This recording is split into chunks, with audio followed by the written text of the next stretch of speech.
Well, what you see, I think, when you have a relationship with a child, your own child in particular, because you can see them most clearly in some real sense, is that you see the manifestation of the image of God. It's not something you treat lightly. It's not something that isn't miraculous. If you take children seriously, and if you take the task of creating a world in which little human beings can turn into healthy, whole, responsible, good adults who can live full-rounded, satisfying lives that are not just good for themselves, but good for the other people around them, that's, again, I have to turn to the sacred language, like this is a sacred task. And to see people so willfully tell small children lies, I feel livid at these people, really livid. Yeah, I feel exactly the same. Well, hence my banning from Twitter, let's say.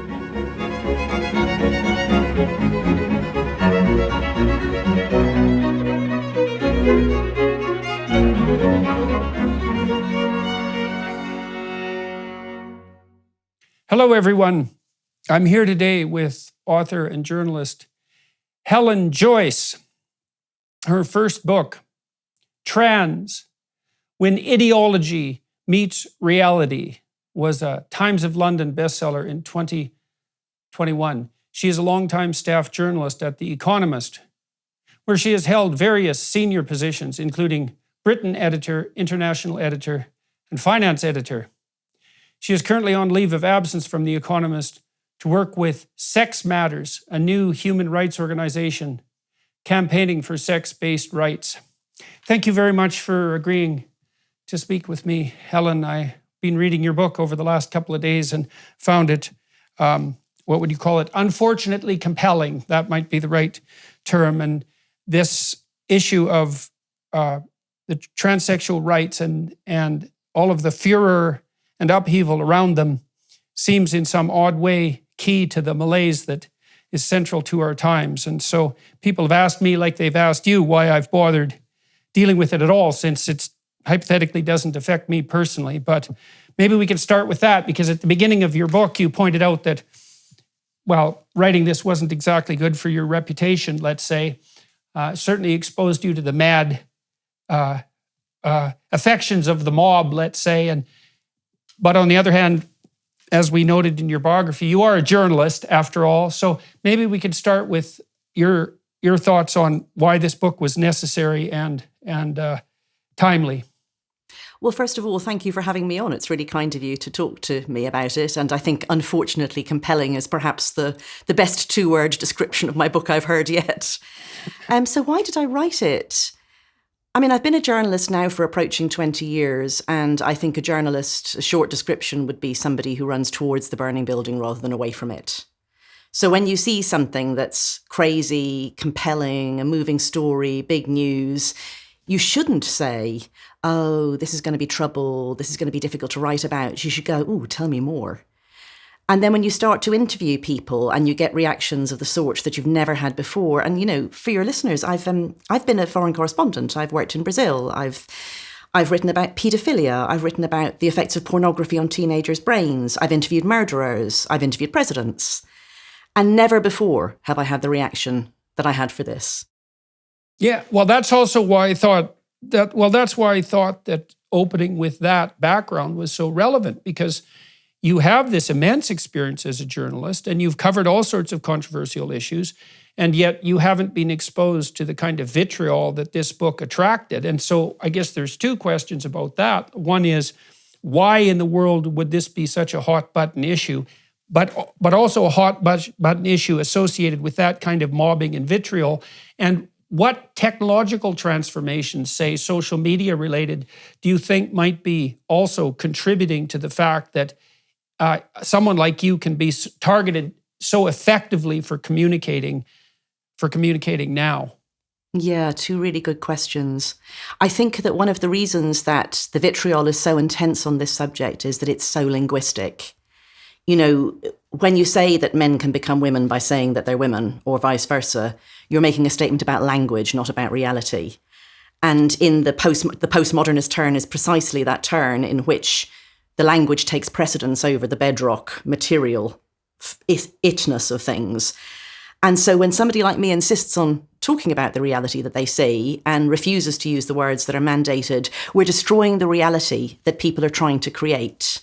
And since they see the reality that they're trying to create as something that is socially just, that they're trying to bring about a new Jerusalem, someone like me is doing a very bad thing and should be silenced by any means necessary, including by lying about me or, threatening me or trying to get me out of my job and so on.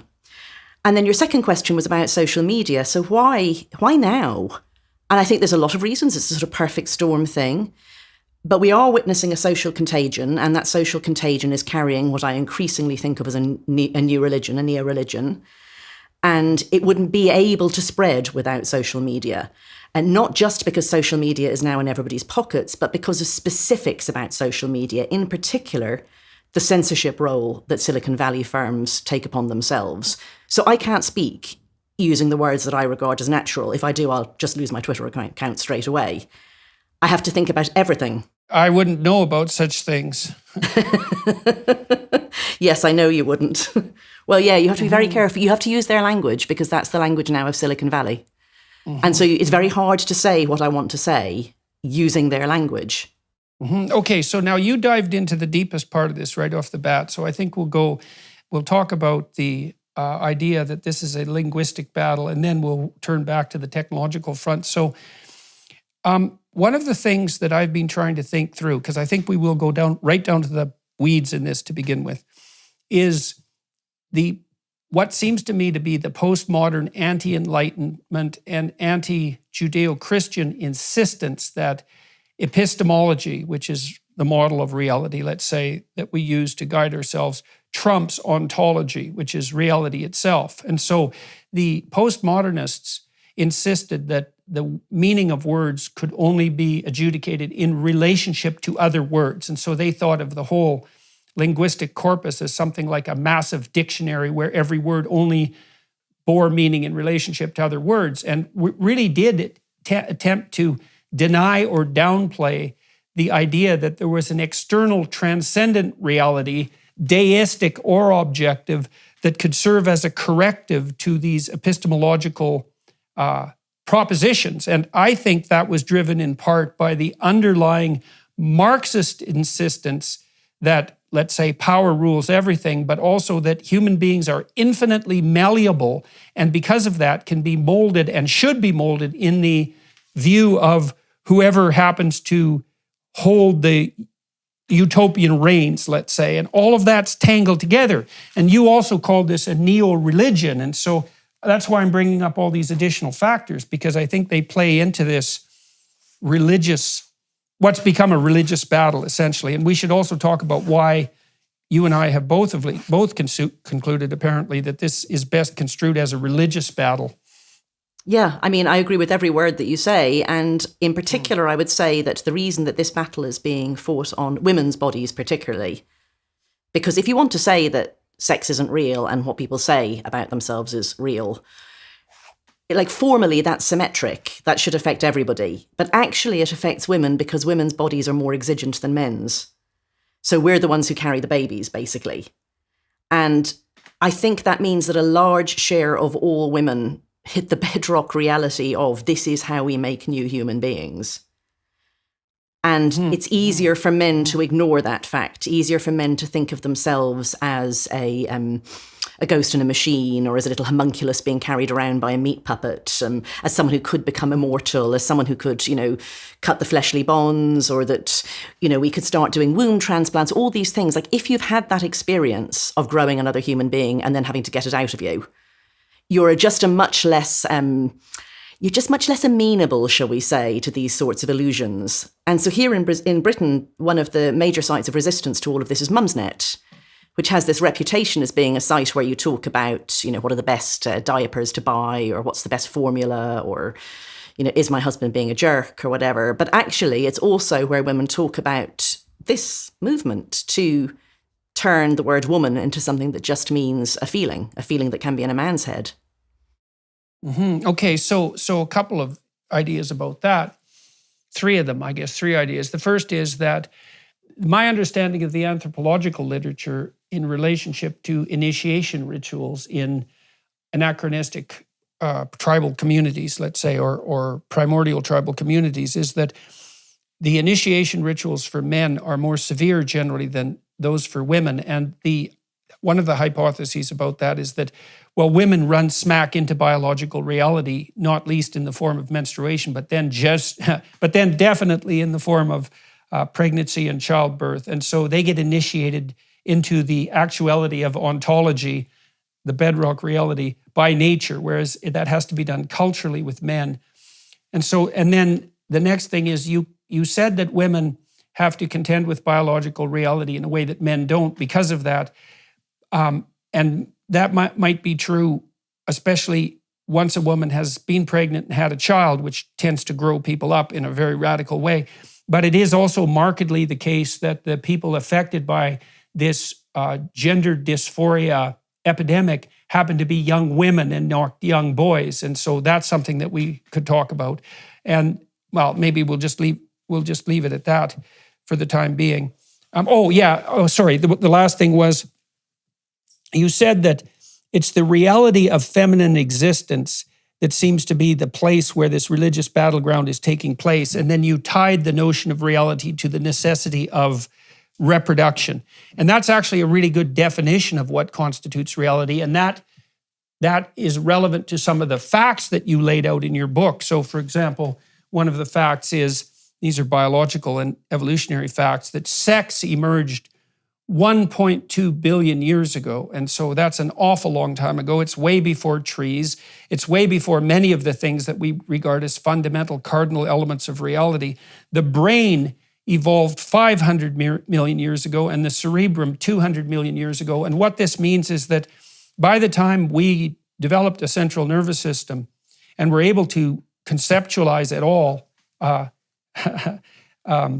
cognitively speaking, sex had been a biological reality for several 100 million years. And one of the things that bothered me about the compelled speech legislation in Canada that mandated that people use the pronouns of other people's choice was that I thought two things. I thought, number one, that was an assault on what might be the most fundamental perceptual category in the human cognitive lexicon and perceptual universe, that the entire way we envision reality has a sex-oriented underlying symbolic structure.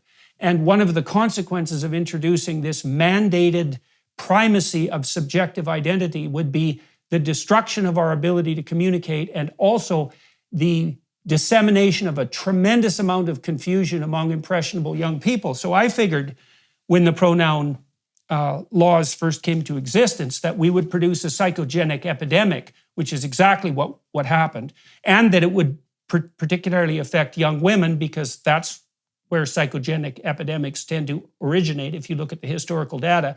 And that confusion, psychogenic epidemic, and inability to communicate has stemmed precisely from this deep philosophical, or even, I would say in some sense, even theological move.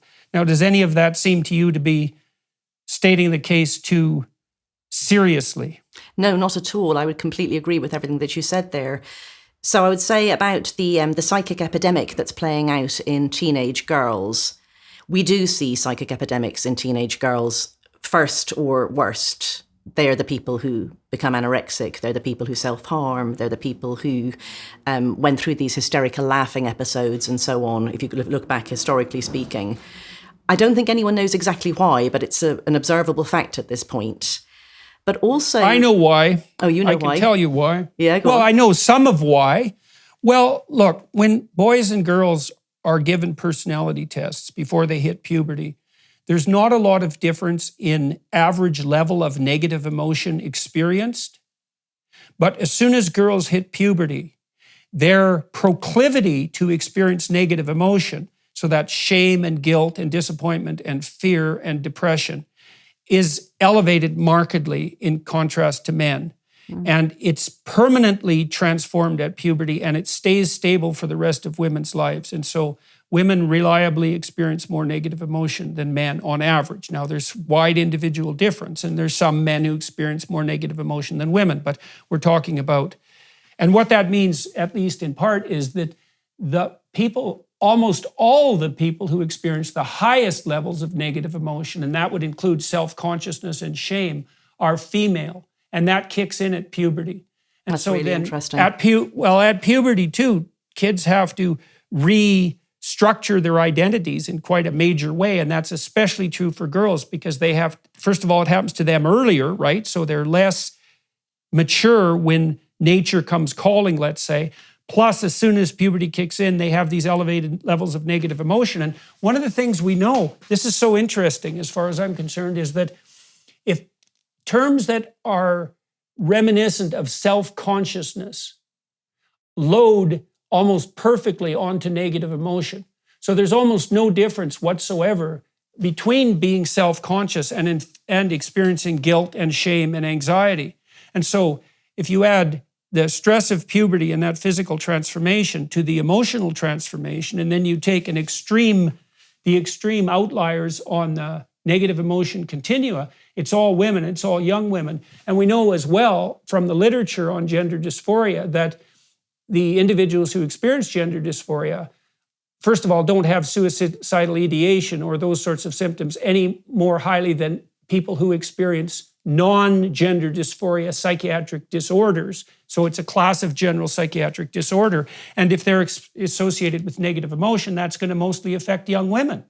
That makes such sense. And they turn it onto their own bodies as well.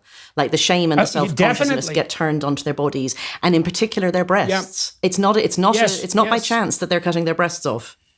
Like you put the bad into your breasts and you cut it off. Well, it is this self-consciousness at the body level. It's clear as well from the evolutionary research. So women evaluate men for physical attractiveness and sense of humor and intelligence and so forth, but they also evaluate them on the basis of either social status or perceived capability to gain productive social status. Okay, men do not evaluate women for that, but they do evaluate them on the basis of their physical appearance, and they look for signs of fecundity and youthfulness. And so women are judged more harshly by each other, by men, and by biology itself, let's say, on the basis of their physical appearance. And so they have reason to be more self-conscious. And the reason they experience more negative emotion, as far as I can tell at puberty, I think there's 3 factors that contribute to that. One is you get physical dimorphism really emerging at puberty because boys get to be bigger than girls. And so that means if girls engage in physical combat with males, they're more likely to be hurt and hurt badly. And so they should be more afraid in those encounters, and they are. And then women are also more sexually vulnerable than men because they bear the burden of pregnancy and childbirth. And then also, and this is worth thinking about as far as I can tell, is that there's no reason to assume that women's nervous systems are adapted to make women comfortable. They might be adapted to make women hypersensitive to the sensitivity of infants. And that'll make women more tuned to environmental dangers. And the cost of that is that women suffer more emotionally. So you could imagine that the female nervous system might be optimally tuned for the mother-infant dyad and not for the mother herself. And then if you add to that the fact that all of those factors tend to make women experience more negative emotion than men, and then that girls run into that young when they hit puberty, then they're casting about for an explanation for that misery. And if that's provided for them, to them by the context, then they can be susceptible to emotional contagion, and social contagion, anything that's associated with explanation for the negative emotion or any way out of it, like anorexia, like cutting, like body dysmorphia. They're going to be more susceptible to those sociological fads. That all sounds incredibly familiar. Yeah. And they jump onto whatever's offered to them. And I would say about the trans social contagion in particular, is it's sold as a 100% immediate solution. Like nobody tells an anorexic girl that we can just switch the anorexia off, but they do say to kids, if you're gender dysphoric, if you transition, magically you'll be better, and that all your problems will be solved because your problems stem from not understanding that you're actually really a boy. And one other thing I would add, I'd be interested to hear if this resonates with you, something that feminists have lamented really for decades is the way that, unlike men, there's not very much age solidarity among women. So a young man may look at a middle-aged man or even an older man and say, that's what I'd like to be like. Whereas younger women, I've noticed this really personally, tend to almost despise women past the menopause. And I think a lot of what they're saying is that they don't want to become that person. Like women don't want to become their mothers. Yeah, well, that's pretty awful, isn't it? And well, I would say there's a couple of reasons for that. I mean, my wife has started a podcast series where she's interviewing older women who've had successful careers and families to have them lay out the course of their career and be rigorously truthful about it. I think part of the reason that, there's two reasons maybe that young women might have that attitude towards older women. And one is, I think that younger women are lied to almost all the time. And they're lied to partly by older women. I'm not going to put this on older women, right, because it's complicated. But, younger women are told in no uncertain terms that the only important thing for them and what will be vital to their identity and what should be vital to their identity if they're decent and honorable and ambitious young women is their career. And that's simply not true for most women. And it's also not true for most men, by the way. It's definitely true for a subset of men. But for most women, the optimal life, and I think most women discover this in their 30s, is a well-balanced aggregation of family, marriage, and career. And I'll tell you, every time I've made that comment, people have clipped out, say, 3 minutes of me talking about that idea.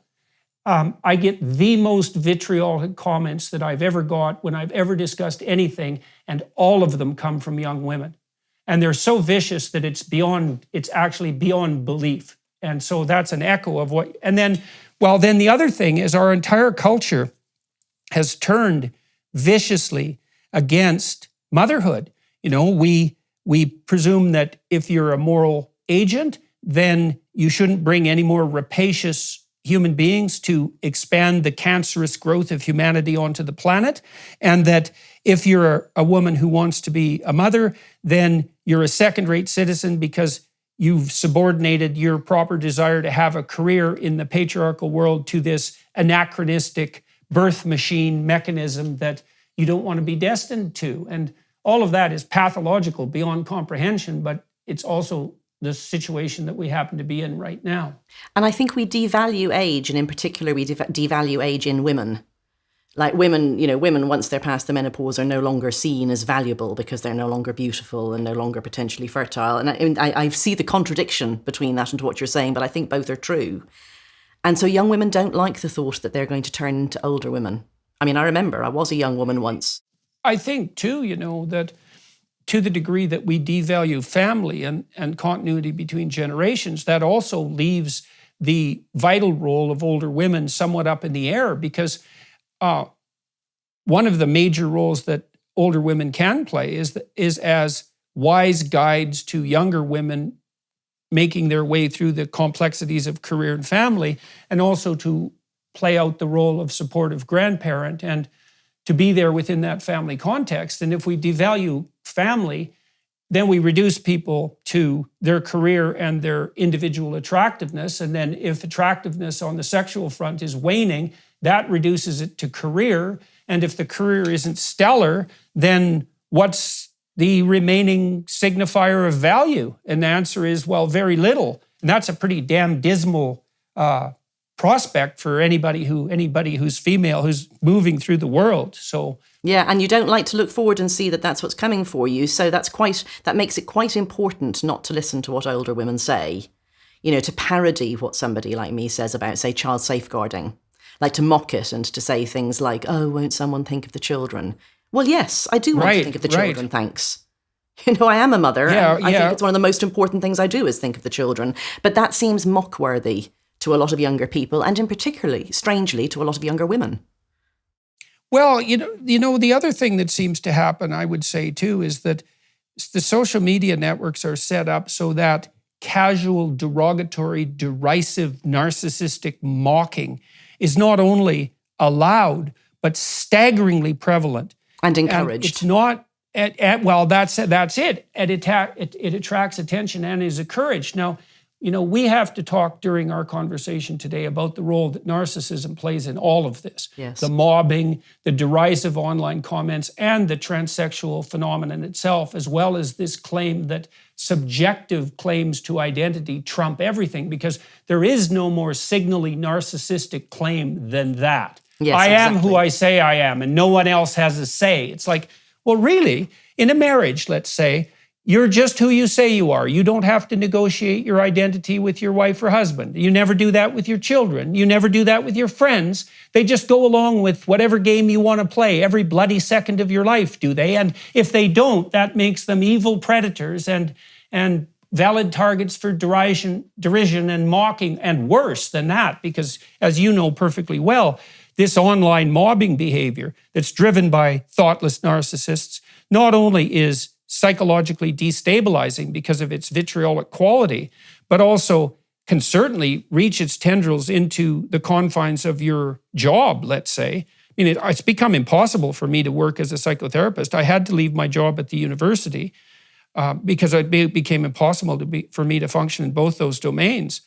And so I would say this narcissism is also encouraged by educational institutions, because they take young people in and they say, well, your immature messianic desire to save the world, which could be admirable if channeled properly, should manifest itself in this vehement activism that puts you in position of ultimate moral authority over your seniors, let's say, instantly, and that's what you should be doing. And anyone who opposes that is, evil and predatory at best. And as a consequence, no punishment is too extreme.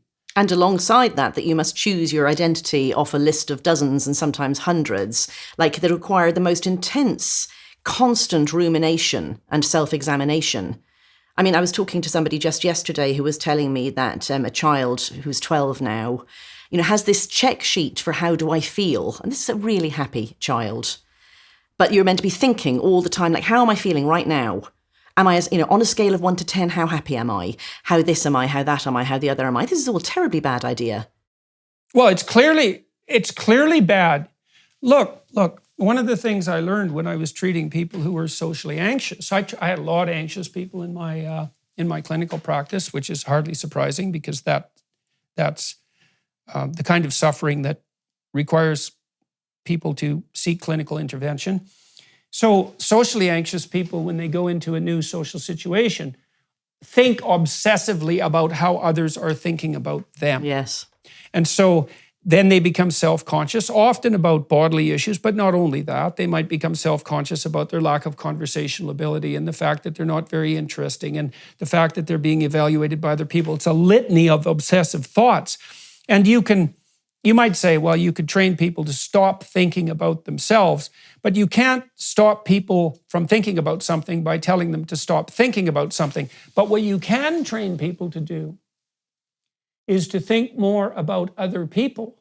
And so one of the techniques that I used in my practice was, okay, now, when you go into a social situation next time, like we'd go through the niceties of introducing yourself and making sure they knew your name and get that ritualized so that it was practiced and expert and therefore not a source of anxiety. But the next thing is, your job is to make the other person that you're talking to as comfortable as possible, to pay as much attention to them. And so we know that the more you think about yourself, this is literally true. There is no difference between thinking about yourself and being miserable. They load on the same statistical axis. And so these kids that are constantly being tormented by 150 identities, so that's a front not of freedom, but of utter chaos, and then asked to constantly reflect on their own state of emotional well-being and happiness, is the surest route to the kind of misery that's going to open them up to psychogenic epidemics, let's say. The clinical data on that are clear. And then you land into that, the idea that you may have been led to believe that because you're a not very feminine girl or a not very masculine boy, that means that really you are of the opposite sex. The fact is you're not, and no one around you is going to think that you are, because you don't look like the opposite sex. and you become even more self-conscious, like self-consciousness brought you to this point. And now you're hyper aware that everyone around you doesn't think of yourself as the way that you've just presented yourself. And then you're watching for misgendering. And, you're actually being told that it's a really terrible thing to do and that no one would do this unless they really hated you and they wanted you to die. Like they want you to disappear. They want trans people dead. They want them gone, I mean, that's what people say about me, that I want, to cause a genocide of some sort. And I mean, like, when did I ever write such a thing? So what that is it's the feeling that you've put all of your ability to care about yourself, understand yourself, define yourself onto other people and how they're looking at you, and they're not looking at you right. They're looking at you funny. So you are now out of control. Add to that mix, okay, so we could add a couple of other layers. So kids that are well socialized and popular develop that ability between the age of 2 and 4.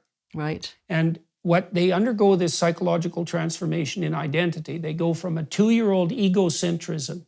So the 2-year-old can only play a game with him or herself. They can't play a shared game. And so 2-year-olds will play in parallel, but they can't play a joint game. And that means that their identity, this is so important, their identity is purely subjectively defined. And they have temper tantrums if you interfere with that. Okay, now between 2 and 4, most kids extend their identity out into the communal world. And so one of the ways they do that is imagine 2 little kids between the age of, say, 3 and 5 playing house, a little boy and a little girl. The little boy will ask the little girl, "Do you want to play house?" And she'll say yes. And so what that means now is they've established a joint identity for the time span of their play. And the joint identity is that they're both engaged in the same epistemological world, in the same conceptual world. And then they negotiate roles. Say, well, I'll be the daddy and you be the mummy. And they can flip that role, by the way, and sometimes they will because they want to play out the other side. But generally they pick a sex-appropriate role for obvious reasons. And then, having established the goal, so let's pretend about the household, which is a form of thought, they have to jointly establish an identity that's acceptable to each other. And then they have to do something even more sophisticated, which is they have to conduct themselves in those roles so that the game is fun, so that both people will keep playing, and so that both people want to keep playing with each other. Now, it doesn't take much thought to see that that's an analog and a prodroma to what you actually do as an adult when you enter an intimate relationship that's long-term, is you play house in the long run. But so what happens is between the age of 2 and 4, your identity moves from egocentric and subjectively defined to communal and negotiated. And now this idea that we have that your identity is only what you say it is appeals not only to, I suppose, the ideologues that are pushing it, but it also appeals to people who are developmentally stuck, and I mean this in the deepest sense, are stuck at a 2-year-old level of psychological development. And I think maybe there's a couple of reasons for that. You imagine a lot of kids are only kids now, so they're not socialized by their siblings. A lot of kids have older parents with lots of resources, so they're sheltered in a way that children never have been. And a lot of kids are exposed to computer screens and TV screens at a very early age, so they don't have the opportunity to engage in the kind of dramatic play that helps them develop an extended social identity. And so it's possible, on top of all this, that we have an epidemic of narcissism that's being capitalized on by the woke ideologues who are also likely suffering from the same psychopathology. Yes, and so you see a lot of things together. You see a lot of different needs or weaknesses or pathologies that are playing out in sync with each other. And so these children, I really do think that they're victims, they're necessary victims of an ideology. So if you're an adult man who wishes to be seen as a woman, and the most important thing that you want is to have people believe that this is something innate, that people are born this way. And that means that there must be children who are trans. And it's not relevant to you whether or not that's actually the case for the individual children. The children are the sacrificial victims of the ideology. Mm-hmm. And so you've got adults who are using children as props for their description of who they are. Okay, so let's dive into that. So one of the things you do in your book is you detail out a lot of sexual fetishes, tracing them back a couple of hundred years. So imagine that you're a hyper-masculine male. Imagine you're a little narcissistic in your masculinity. And let's say there's a part of your psyche that regards that as unbalanced. And so what happens is you start to have fantasies about the value of the contrasexual temperamental virtues. And those would be the feminine ones. But given that you're not very conceptually sophisticated, maybe the way that counterbalancing tendency manifests itself in you is in fantasies of being female. And that fantasies are so damn deep that they actually involve even the sexual impulse. So Carl Jung, who I think thought more deeply about this than anyone else, believed that as we move through life, and we expanded our personalities, that we would expand them beyond the confines of a rather stereotypical gender identity and incorporate the virtues of the sex that we weren't. So that would mean for women that they would become more emotionally stable and also more disagreeable as they got older. And for men, it would mean that they became more emotionally vulnerable and more compassionate as they got older. At least they would extend their capability into those domains. And that was a necessary part of expansion and maturity. And then if that's forestalled by narcissism, let's say, or even by inability, then the proclivity to develop those contrasexual tendencies would start to manifest itself in the kinds of fantasies that you described as characteristic of the autogynephilic transsexuals. And so then if you think that narcissism is part of what's driving that, right? I'm pushing too hard in the direction that I'm going, and so these fantasies manifest in a compensatory way, that you get a perfect storm. And it's the narcissists who are doing this that insist upon subjective identity and who also, by the way, are perfectly willing to sacrifice children to their own purposes. Absolutely. And two things that you notice when you look at these people are, one, what they're seeing when they look in the mirror is not what you're seeing.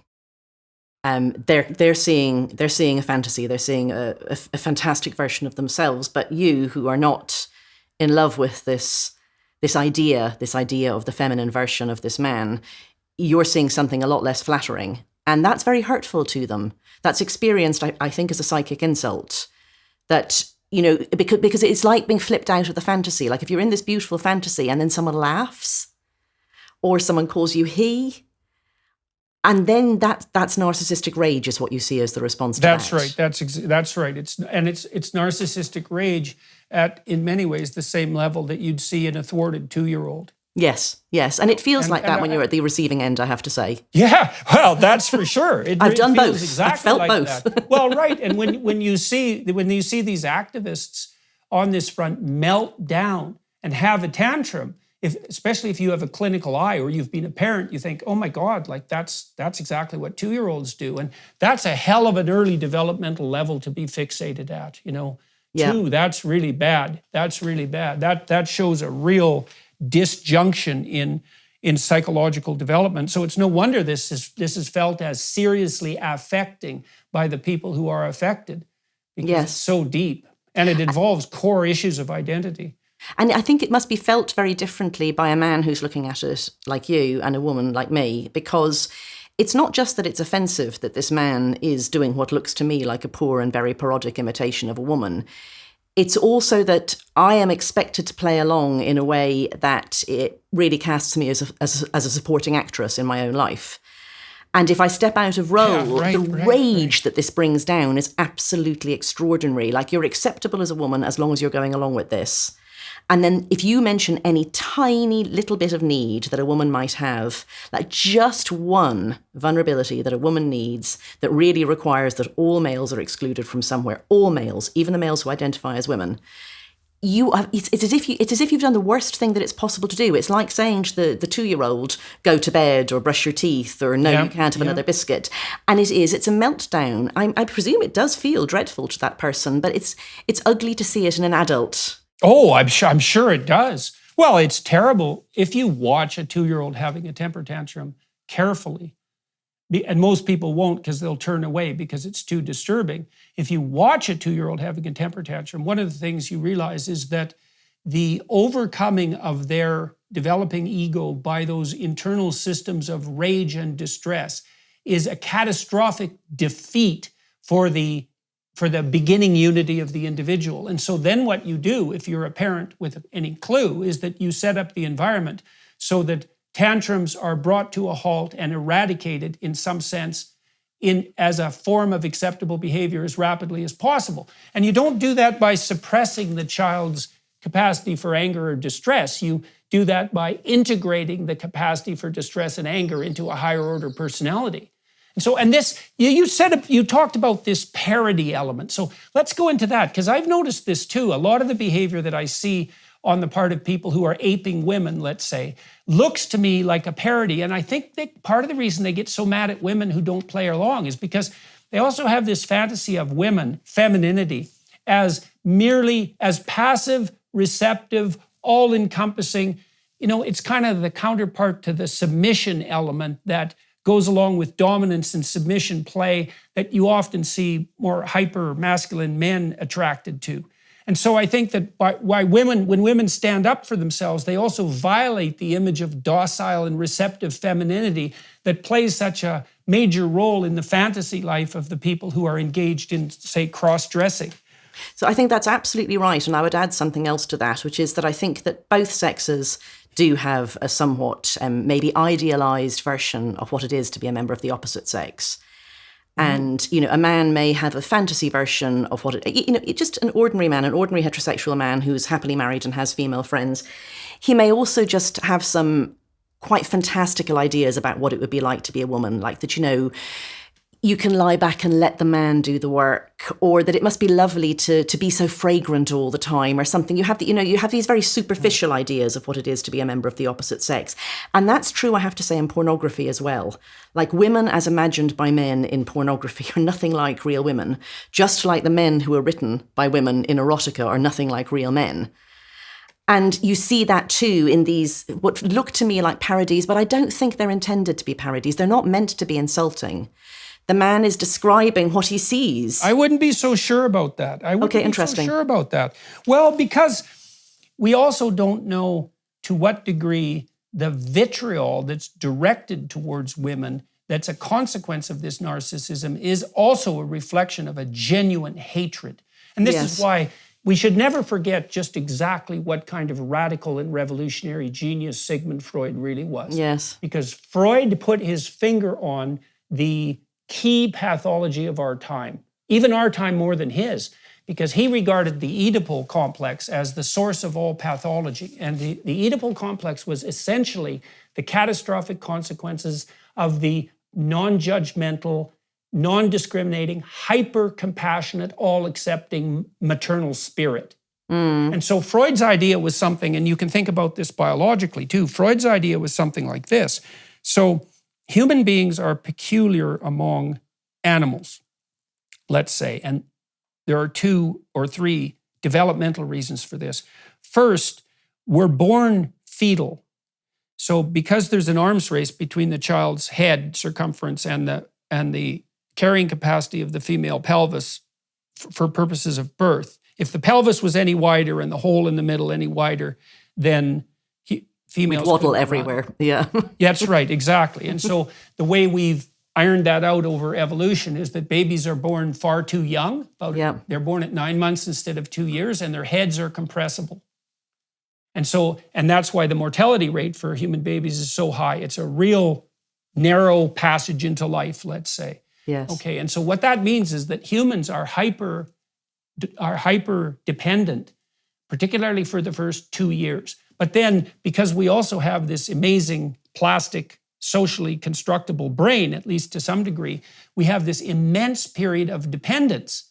Now, the risk in that is that because we're so dependent, an excess of compassion is necessary, especially in the first 6 months, because imagine the right response to a human infant under 6 months of age is, you're 100% correct about anything that distresses you 100% of the time, and your needs have to take priority over absolutely everything else. And mothers have to be wired to provide that. Yes. Now, the problem is, so this is why the psychoanalysts, they said, the good mother necessarily fails.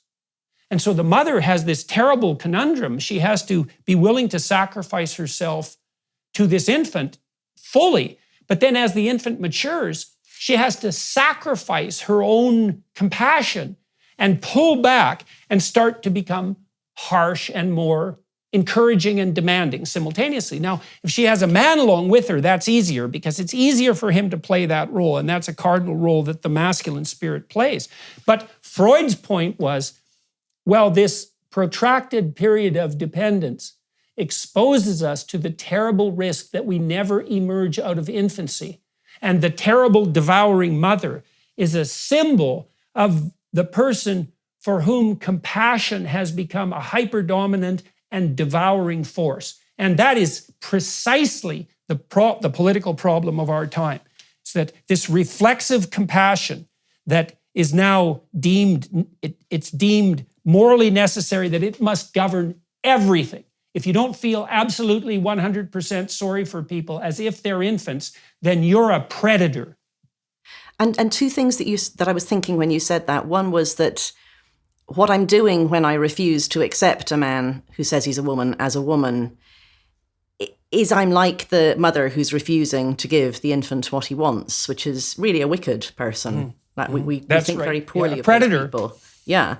And so the rage is there. I'm stepping out of role for a woman. And I think the other one is the most enraging thing for anybody is to desperately want to be something that they can never be, or to desperately want something that they can never have. And so, a man who's got himself into this headspace where he can be a woman in his own mind, somebody who says no, and that no can be in 1/1,000,000th of the world. It can just be in one place. It could just be in rape crisis centres, say.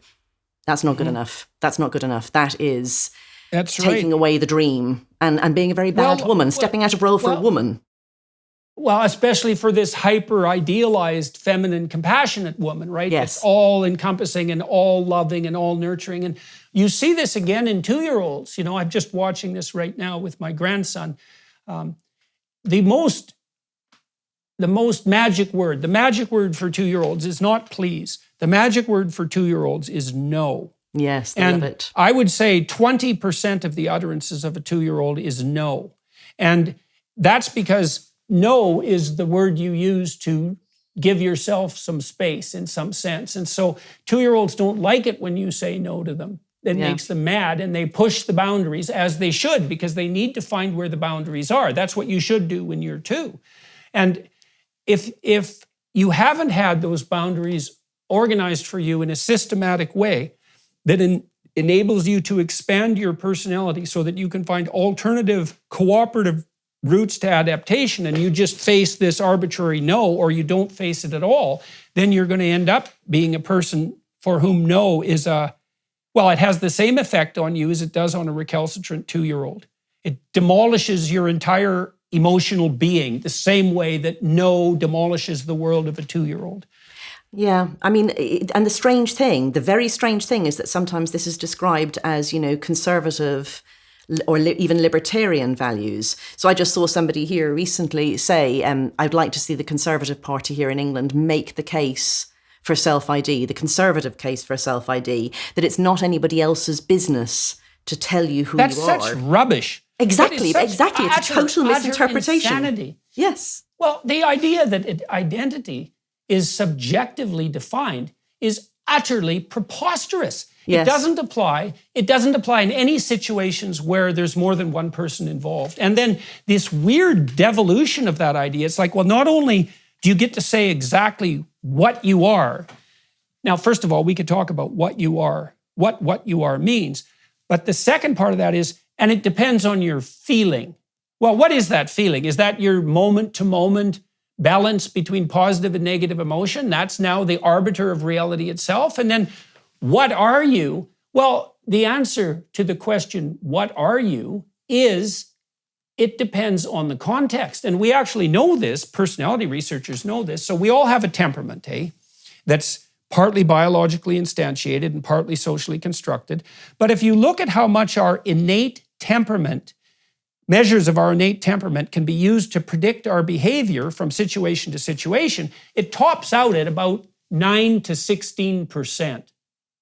So that means, and maybe 25% in the case of IQ, which is the most powerful temperamental factor we know. 75% of what determines your outcome, even on the cognitive front, is social context. And that means, like the progressives claim to believe, that about 80% of your personality is socially negotiated. 80%.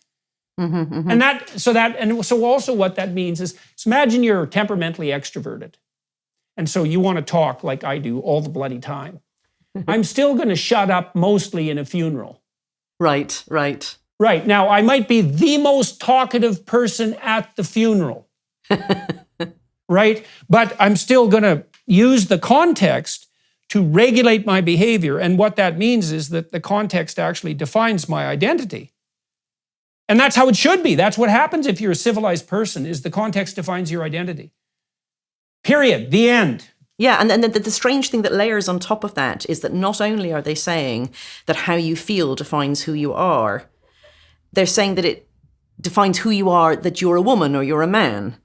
When those are just about the most, concrete things about us, the most non-negotiable things about us, the most bedrock things about us, like far more than our IQ.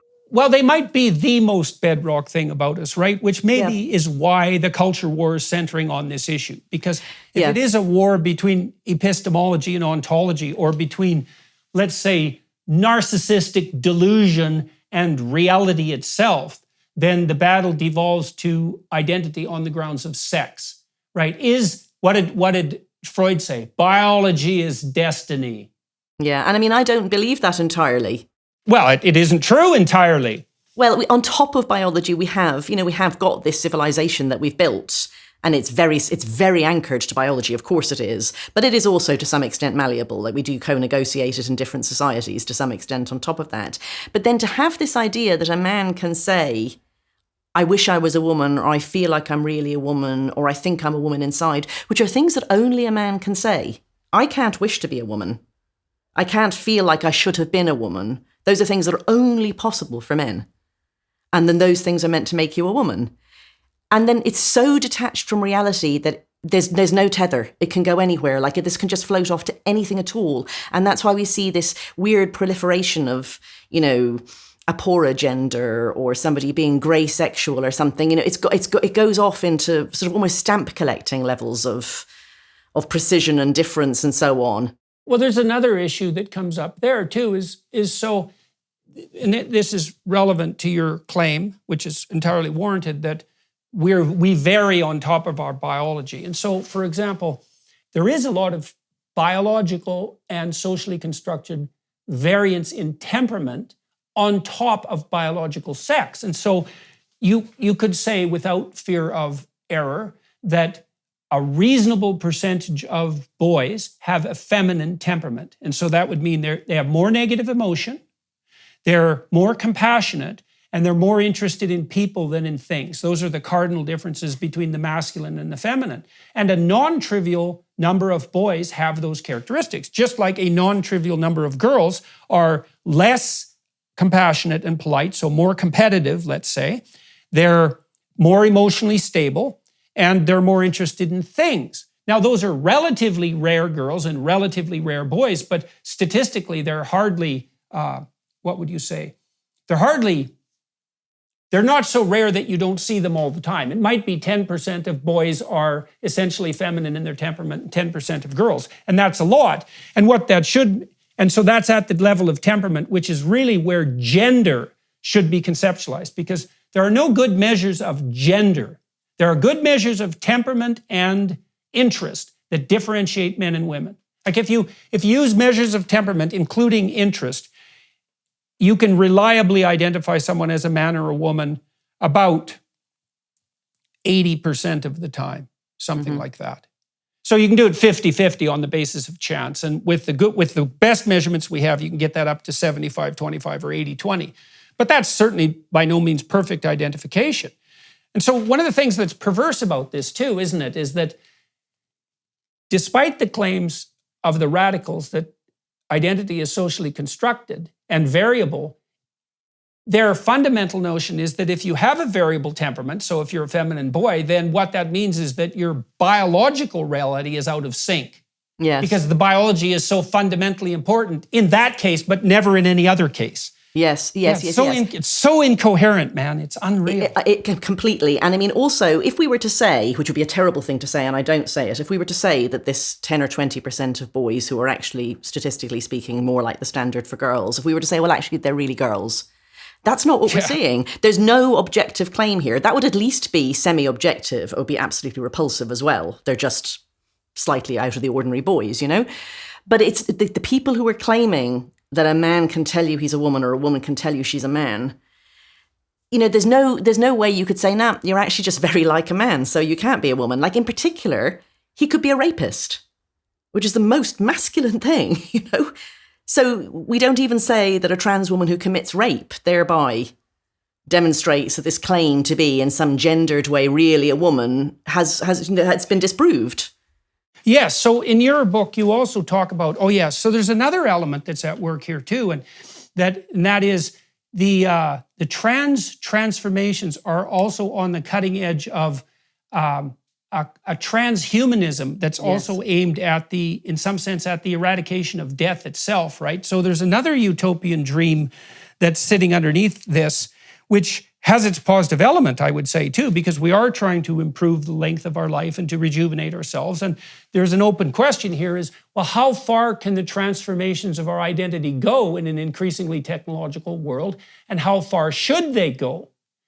And the transhumanist types who believe, for example, that our consciousness could be uploaded into a computer and that we could be propagated forever, also have a proclivity to fall into the camp that says that your identity is only what you say it is, right? It's this soul idea that's independent of the body, and there's a wish in that to be free of the chains and constraints of mortal existence. And you can understand that as well, but running away from something into fantasy is not the way to address it. I mean, it is a fantasy, isn't it? And it's a fantasy that's rather similar to being of the opposite sex, the fantasy that, you know, you can control death itself, that life and death are in your hands. It's the fantasy of being a god, not just being immortal, but being a god. And sometimes people express that as, terribly light ways to talk about what are major operations. Like, anyone who's been through sex reassignment surgery, as it's called, although, of course, we can't actually reassign sex, will tell you that this was a major operation. And the question of how content you are with the outcome depends a lot on how realistic your ideas about it beforehand were. So if you're someone who's lived with gender dysphoria for many years and you do it, then it may actually just make you feel a bit better. But if you thought you could be turned into the opposite sex, you will be disappointed, because we are not made of meat Lego.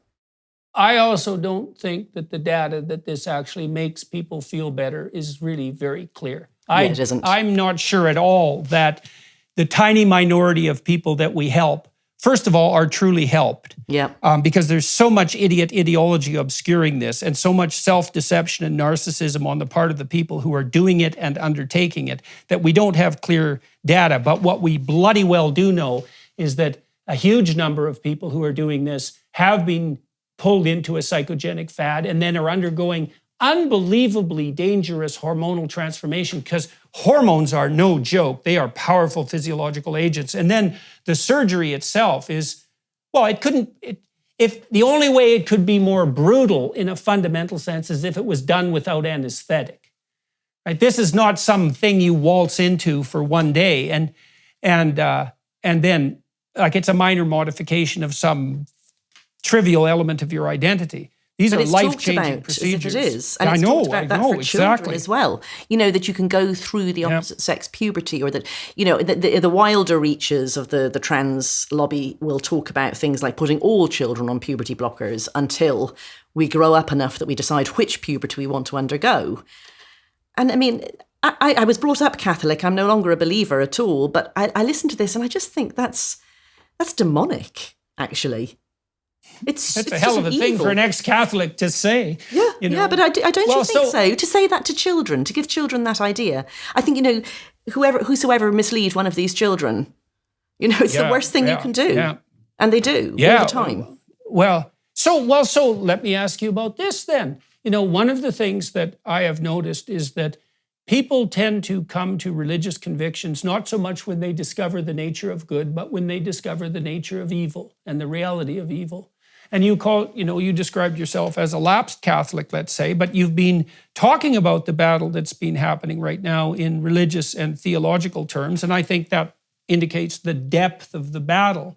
And then also making the case that, while the willingness to sacrifice children to the dictates of a narcissistic ideology borders on the demonic. It's pretty strong language for someone who's not religious. And so one of the things I've been concerned about is that when God dies, to use the Nietzschean phrase, and we no longer attribute to God what is God's and attribute to Caesar what is Caesar's, we start to attribute to Caesar what is God's. And that contaminates the political with the religious. And so I think that even if you're a secularist, you have to start to understand, if you're sophisticated, that some elements of the axioms of perception and cognition themselves are so deep, they're so fundamental, that they're outside the realm of the political. They might even be outside the realm of the philosophical. They're down in the realm of the sacred. And that's true whether you're...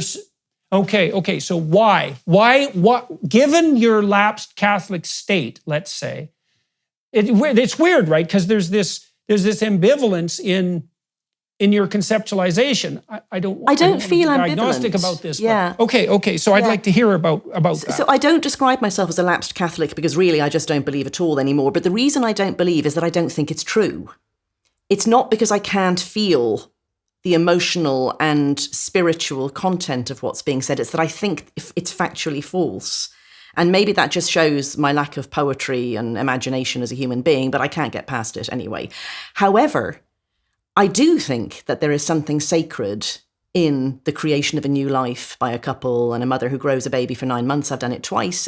It's not something that you could or should talk about in monetary or financial or economic terms, or even in prosaic everyday terms. It's something extraordinary. It's a miracle. In secular terms, you've done something miraculous. And then children are such precious little things, Like I feel that as a mother, I feel it as a sister of 8 younger siblings, and as now an aunt to 19 children.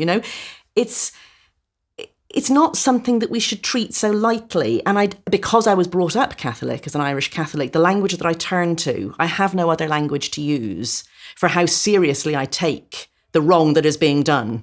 Look, in my clinical practice, it was always the case that when I was dealing with the most fundamental catastrophes of people's lives, or the most profound experiences of their lives, that the language would automatically become religious. Yes. And that was the case even if the people that I was talking to were explicitly a-religious or secularist. And the reason for that is that we actually have a domain of deep language. And when we fall into the domain of deep language, we're in the domain of the sacred. And I've been trying to think about that technically. So imagine this, we have this notion of literary depth, right? Some stories are shallow, some stories are deep.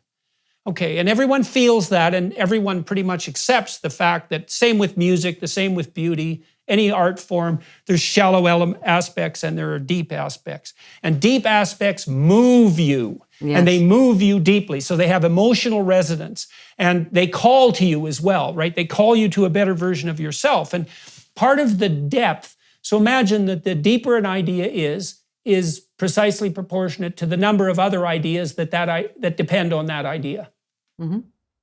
Right, and so then as we move down into the depths and we start talking about, the category of sex, for example, or that stellar purity and attractiveness of children, which you really see if you can see children, you're way down in the depths when you see that. That's how children reward you for having them, right, is that there's such a responsibility and such a miracle at the same time that the miracle of the relationship that you can have with them amply repays you for the responsibility if you can only see it. But then you have to go down into the depths and take that relationship as a sacred reality and ethical requirement. And you deal with those things casually at your great peril. And it's funny, I said that you don't use the language of economics about them, but there is something I often think, and I say it in a jokey way, but I'm completely serious too. A child is the ultimate non-fungible good. Right. So fungible things are the things that it doesn't matter which one it is. One piece of gold bullion is the same as another. One barrel of oil is the same as another. One child is not the same as another. And if you lose a child, you can't replace that child. So why is that? Like, why do we feel like that? Well, obviously, in my opinion, evolution gave it to us. A religious person might conceive of that differently. But the feeling is the same. And I find now, in ways that before I found this topic, I have fruitful and interesting, to me at least, conversations with religious people because they take this seriously. To them, they feel a sense of awe at God.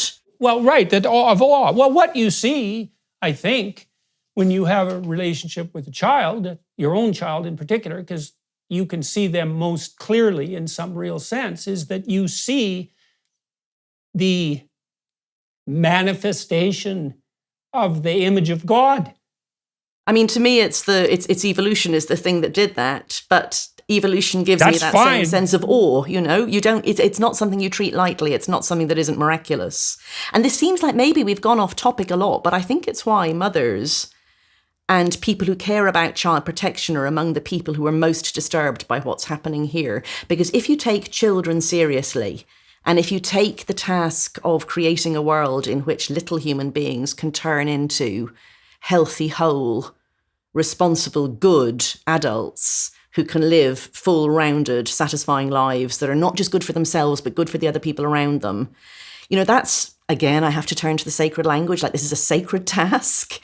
And to see people so willfully tell small children lies, like that you can be either sex if you want, or that sex is a spectrum, or that we were assigned a sex at birth, or that some people are non-binary, or that if when you're 7 you decide that you're really a boy, you'll just go on puberty blockers and take testosterone and there'll be a little operation. And I feel livid at these people, really livid. Yeah, I feel exactly the same. Well, hence my banning from Twitter, let's say. And I've taken a lot of flack about that, and people tell me, well, you were so mean to Ellen Page. And I think, well, Ellen Page is a star and she advertised her transformation and made the claim that this has revolutionized her life. And then she displayed her new body in a public forum and got 1.7 million Instagram likes for it and probably enticed, well, let's say one young girl who's confused into becoming sterile, which is one too many for me, but it could be as many as 100, 500, 1,000? And I have my tendency to feel a hell of a lot more sorry for a set of confused, isolated, and lonely pubescent girls who have no one to love them enough to help them appreciate who they are than I do for one overprivileged and unfortunately confused narcissistic Hollywood star. Yeah, I feel the same. I mean, I don't particularly want to say anything about Ellen Page. I think you've said it enough. You've said it clearly. No, I wasn't going to say that. I was going to say you've said it clearly enough. I would just depersonalize it, and I would say that it's back to the narcissism, the focus on one person at the expense of everybody else. So that's one of the things that's most remarkable about this movement is, there are many people who are suffering or underprivileged or vulnerable or indeed like really, really, really hard done by. Like a colleague of mine once said to me, why are we not talking about the Yazidis? Why are we not talking about child abuse victims? Why is the suffering trans person or the untransitioned trans child the martyr figure of all?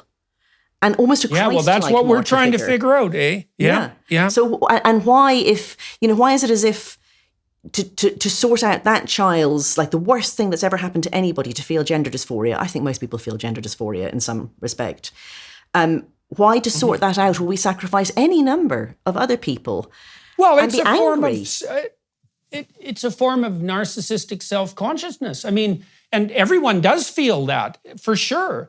And I think they feel that most acutely at puberty. I mean, people are, well, we know we're mortal. We know our flaws. We know we're going to die. We know we aren't canonical examples of our sex, that we could be much better in 1,000 ways than we are. We all have to bear that burden. And so that dysphoria, that's mortality dysphoria, and it can manifest itself in all sorts of ways. And that's part and parcel of the human condition. But to entice young people into assuming that radical surgical transformation is the sure cure for that is, Well, I also believe that it borders on the demonic. I compared the people who were doing transformation surgery on minors to people who sacrifice children to Moloch. And I do see it in exactly the same way.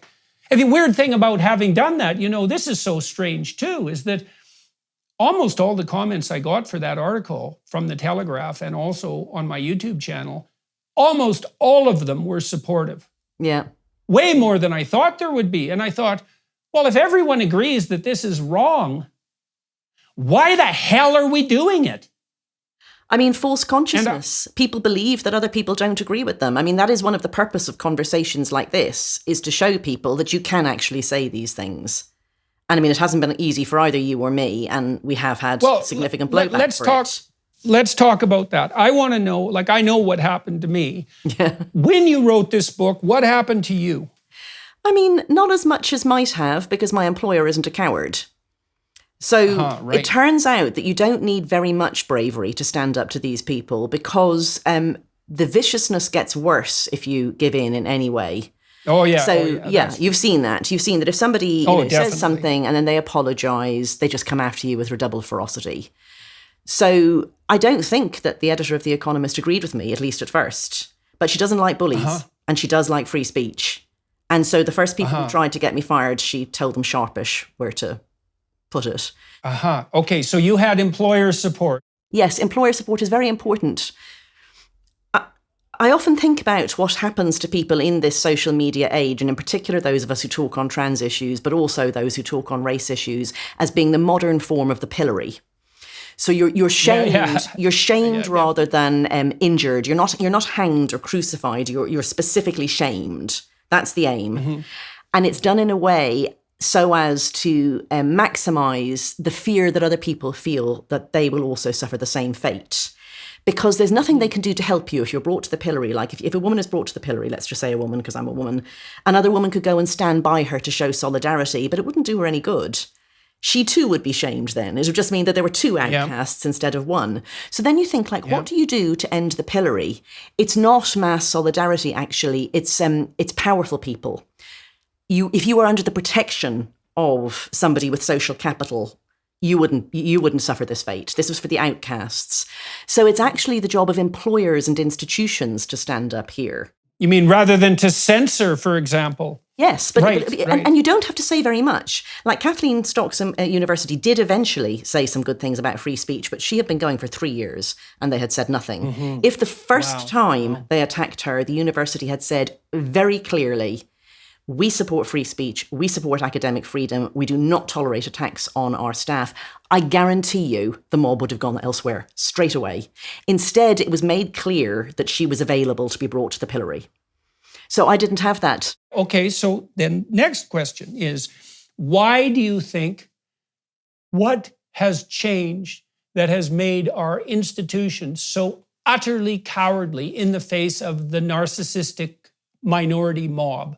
Because something's changed. It wasn't like this 10 years ago. You could see it a bit. It certainly wasn't like this 20 years ago. So do you think is it fundamentally the power that social media has brought to the obsessively and narcissistically outraged minority? Or what do you think it is? Yeah, so I think that plays a part. But the thing is, your employer can do the same thing about social media. They can just put out a short statement saying, we stand by Helen, Joyce or Kathleen Stocker, whoever it is. She's an excellent journalist or she's an excellent academic. Move on. And they move on. They really do move on. So it's the fact that institutions haven't learned to deal with social media. They think they have to engage. I don't know why they do that. It's stupid. I've seen it repeatedly. Okay, so I have a hypothesis about that. Okay. You tell me what you think of this. Well, look, if you're a conservative type, you tend to be conscientious.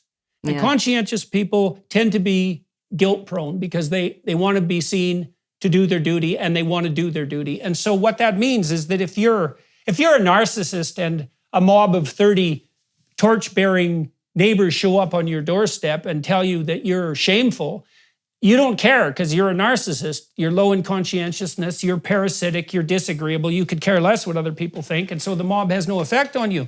But if you're conscientious and 30 people show up, then you're going to think, well, 30 people wouldn't be on my doorstep if I hadn't maybe done something wrong, and I'm not perfect, and so maybe I should scour my conscience and, repent of my sins publicly because, well, why would I presume I'm right when I know I'm imperfect? That works really well on conscientious people. And now with the social media networks, a mob from anywhere in the world can aggregate itself. And even if it's one person in a million who's annoyed at you, if 100 million people are watching, then 100 people can show up on your doorstep with torches and pitchforks.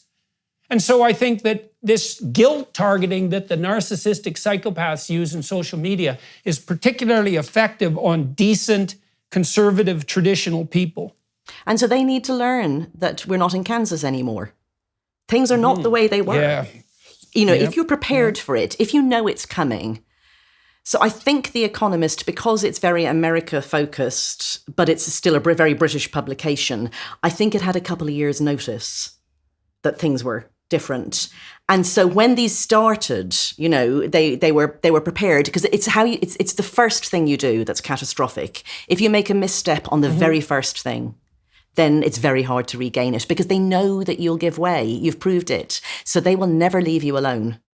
Yeah, well, I noticed for a while, I've been subscribing to The Economist forever, such a great magazine, and I noticed over the last 6 or 7 years that an alarming degree of wokeness had crept into its hallowed hallways. And then I noticed about 3 years ago that the tide had turned and that people had woken up, so to speak, to some degree at The Economist and started to push back against a fair bit of this nonsense. And I was so relieved about that. And so I don't know if that's commensurate with your experience there, but thank God there are some institutions that still have the ability to stand up and say no, like a firm and caring parent, let's say.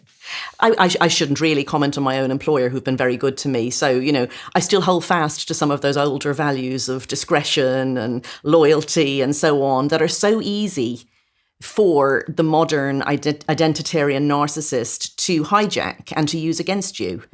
So I think that's another thing that we're seeing. We're seeing the rise of the toxic underling, I call it in my mind. We all know about what toxic bosses are like. Like a toxic boss can ruin everybody's experience in an entire workplace. But that's like a right-wing toxicity, in that it's the toxicity that's enabled by authority, chain of command, loyalty, discretion, obedience, these values that are good and bad of the right wing.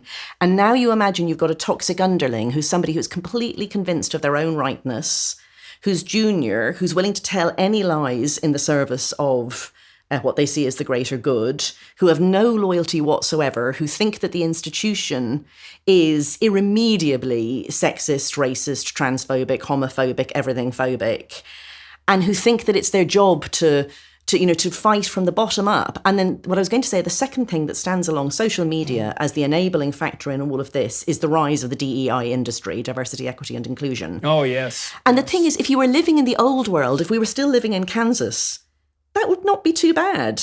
Because yes, okay, we could have some more diversity. That'd be great. Equity is not a bad thing in itself, and I don't want to exclude anybody, of course. But we're not in Kansas. We're living in a new world where everything is upside down. And so within that world, DEI is weaponized. And it creates this toxic underling phenomenon whereby just some junior person can cause an entire organization to have a meltdown by claiming, phobias of various sorts and by taking to social media to talk about it. And bosses don't feel like they can say, that's ridiculous, out if you're going to talk about us like that. Because if they do, they'll be told that they're racist, sexist, homophobic, transphobic, everything else. Right, but but there is an unbelievable amount of self-delusional cowardice in that too, because you can say to those people, there was a rebellion at Penguin Random House when the news came out that they were going to publish my new book. Oh, I read about it. Beyond Order. Yeah. And my daughter and I, our response to Penguin was, hey, look, you got 6 or 7 employees here in the greatest publishing house in the world, and they just told you they're perfectly willing to ban books they haven't read, and then have a meltdown about it. Hey, they just told you who you should fire. Why don't you fire them? And the answer was, well, we can't do that. It's like, well, Not only can you do that, you are actually morally obliged to do that because they showed you in the deepest possible way that their values, which were narcissistically sensorial, were at 100% odds with yours. The trick is to not hire those people, like not even to have them come in and prove to you that they should never have been hired. And there have been a few really interesting articles about these meltdowns that I've read in the past few weeks. And there was a sort of just a couple of sentences that were by the by in one of them, and it was a lot of employers, especially in Washington, in the NGO and nonprofit and charitable sector, and they were saying how they can get no work done anymore. Like they just can do nothing. The entire organization is tied up in these interminable Slack channel conversations about, how they need to rearrange everything. And they're not actually doing their charitable or their nonprofit mission anymore. They've stopped being mission focused at all.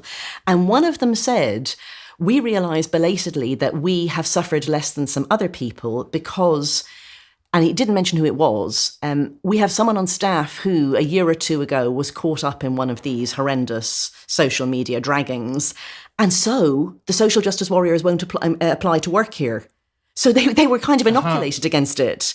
So I think that's the trick, to work out how you don't hire these people. And I think it's by stating your values really, really clearly. And that those values must be outward facing. They must be to do with your mission. That the mission comes first. And that everybody is expected to sign up. Well, that's also a reflection of the belief in that underlying ontological reality, right? We actually have a job to do. Yes. It's a job in the real world. And it's of paramount importance. And if you don't feel like that job is worth doing, then this isn't the job for you. All right, well, we're coming up at the end of our half hour or hour and a half. I'm going to continue talking about these issues with Helen on the Daily Wire Plus channel. We're going to actually go into the details of the development of her career and expand that into a philosophical discussion. Hello, everyone. I would encourage you to continue listening to my conversation with my guest on dailywireplus.com.